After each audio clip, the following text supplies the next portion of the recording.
But just to get us started, are you happy to give us an introduction to you and tell us a little bit more about T3? Yeah, sure. So I'm Vicki Haverson. So I'm a principal consultant with T3, who I joined in March 2019. So T3 are experts really in leadership development and behaviour change. So we focus on helping individuals and organisations to harness the potential that sits within them. And we're really about transforming what people do and the culture they work within. So my background is in working with senior leaders and teams on organisation and business development. So I did that within organisations for about 15 years, both in the UK and the Middle East. And I became a consultant about 5 years ago now. So that's working as a facilitator and coach. And I design bespoke programs for clients. I also get involved in organisation diagnostics, and I'm accredited in some psychometric assessments. And I also manage a number of key client relationships. So I've worked in quite a lot of different industries, including the housing sector. So many years ago now, I worked for what was Anglia Housing, so now Circle Anglia, and Davis Langdon, which is now ACOM, and their construction consultants. So I've also worked for clients in engineering, oil and gas, automotive, airports, pharma, education, professional services. And I came back to the UK in March last year after 9 years working out in the Middle East. So I've had to acclimatise to cold weather again and lots of rain, although we've had some beautiful weather recently, which has been lovely. So I'm also an advanced certified coach and certified strengths coach. So that's not to be confused with keeping fit. That's really about helping individuals to focus and stretch their strengths to achieve success and overcome performance risks. Things like limiting beliefs and strengths that can go into overdrive, because our strengths are our strengths until they're not, of course, and they can become risks to us. So I'm really incredibly passionate about strengths-based approaches as a way to support individuals and teams, not only to achieve fantastic results, it's really as a way to overcome challenges and to stay resilient, both for themselves and to support their teams in becoming and being resilient in times like this. No, thanks for that, Vicki. It's certainly an interesting time to be launching a leadership program, isn't it, off the back of a pandemic? And I'd love to hear your views on what we've learned from COVID and what COVID has done to our perception of what we need from leadership as we lead organisations back into whatever the new normal is. And also an idea of how this programme can explore some of those things. Sure. And I think what's really interesting is the COVID-19 pandemic is a real life case study, isn't it? Happening right now, and nobody really saw it coming. So I think the outcome of the crisis will be even more emphasis on developing behaviour and values-driven leadership, which is great because that is what we've designed this programme to focus on and what we at T3 do. So the pandemic's really revealed that we're all human beings, so nobody's immune. And there is no going into things alone now. Nobody can do it all. And for leaders, it's even more important now to think about how you can tap into and play to the strengths of the people we lead to keep both ourselves motivated and others resilient and performing under pressure and through change. So, that's how can they really help people stay engaged, to contribute and do their best work, because we all want to contribute. That's a human need we all have, and we all want to contribute what we do best. So how can they create an environment for people to work together and where individuals can really speak up and be creative, how they can develop and communicate a really clear purpose, and as leaders really hold the space for that. So I think what's really interesting is that as leaders, you can't keep yourself in the middle of everything, because if you're in the middle of everything all of the time, you're just going to burn out. You can't do it all, and you can't do it all, and you don't have all the answers because nobody ever does. And you can't afford for your people to wait for you in a time like this, because what's happening out there is changing so fast all of the time. You need to be able to move with it. So I think in a crisis like this, hierarchy, is really on the struggle bus. because you don't have time to run things up that chain of command. So leaders have to get really, really good at decentralizing and letting the behavior at the edge lead more to do the work that needs to be done. And that can be really difficult, particularly if you've got some behavioral preferences for yourself that are really motivated by doing things. So the programme is really about supporting leaders to step out of that operational doing and to work on leading their teams in a way that really stretches and supports them. So the other thing in it is that we are in a situation that's impacting on every single one of us. So leaders, of course, aren't immune to that, and they really need to start with themselves. So that means, really being hyper aware about how they're behaving, how they're coming across to others, and how that may be impacting on people. So, for example, are they calm? Are they giving reassurance without being seen as glossing over the real challenges? How well are they listening? And really listening in a way that hears what others want and need from them to be and perform at their best. And looking beyond their own reality and then out into their teams and their colleagues to understand what role they can play in supporting and motivating them right now.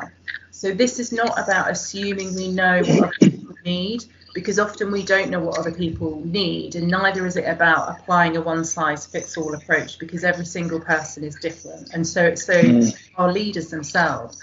So at the beginning of this programme, participants will be taking a psychometric called Facet 5, and this gives access to data about themselves and an insight into their world and their preferences and how they might impact on themselves and others.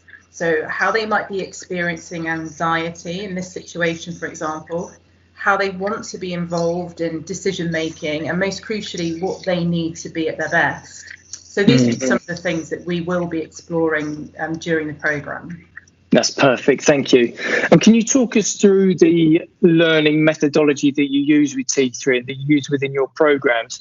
And also just try and articulate why it's so effective at developing strategic leadership skills. Sure. So we know that nobody makes a change unless they've got a really compelling reason to change. And that's got to be relevant to them and really relevant to them in the world that they live in. So everything we do to create behaviour change is underpinned by our methodology, and we call that provoke, plant and practice. So we really know that this methodology works because we've seen the measures move upwards for organisations in terms of things like employee engagement, customer satisfaction, just the pace in which they're working, and delivery metrics.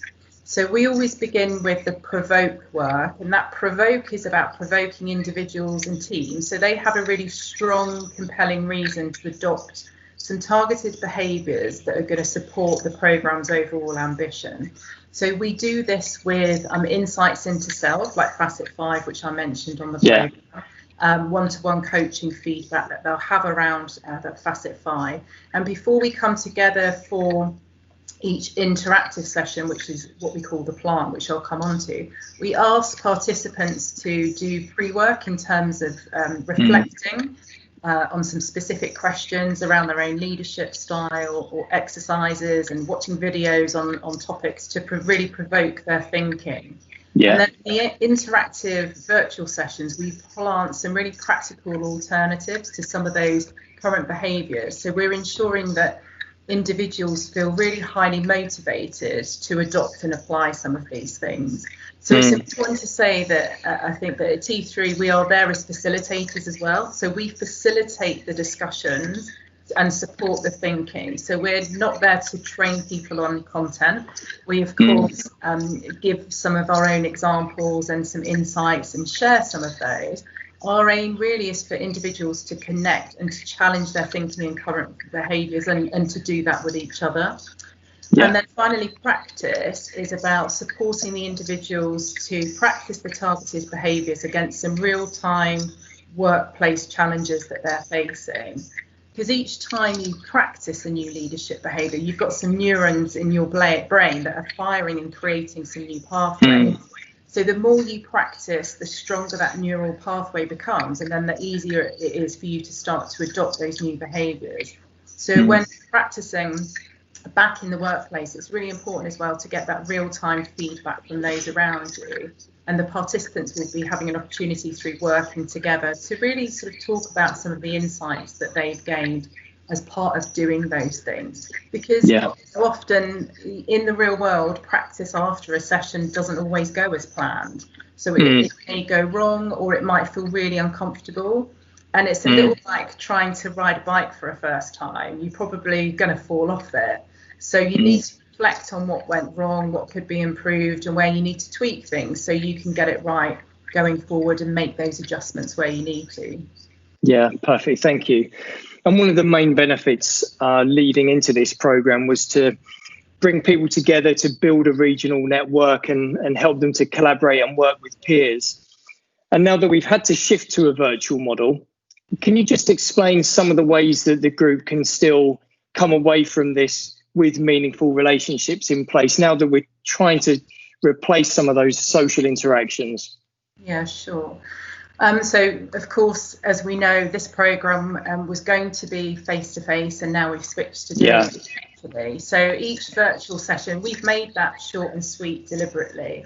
So it's about individuals feeling they can take part, benefit from the learning and the discussions, and then get back in to really leading their team as fast as possible. And we know that people can't sit in front of the computer screen all day because Zoom fatigue really is a thing. They've done the research that does exist. So the content has been designed to be bite-sized and for those core components to be delivered virtually online. And there's also the pre-work, the provoke work, the post-work, and then the online session in the middle.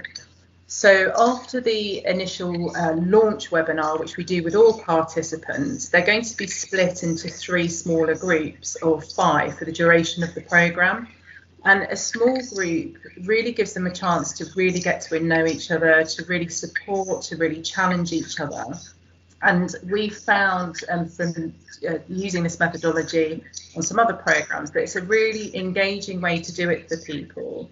It provides a really safe space for everyone to contribute. So those voices that may typically have been a bit quieter in face-to-face space, everyone can have a voice, so they can say what they really think, and to build up a trusted network within that group that they can really rely on when they need to, because they're building those really strong relationships there. So they can really share learnings with each other, insights with each other. And part of this program as well is that we'll be working on a project outside of this, as well as doing post-work activities after each session, which again cement those relationships and opportunities to connect and come together easily.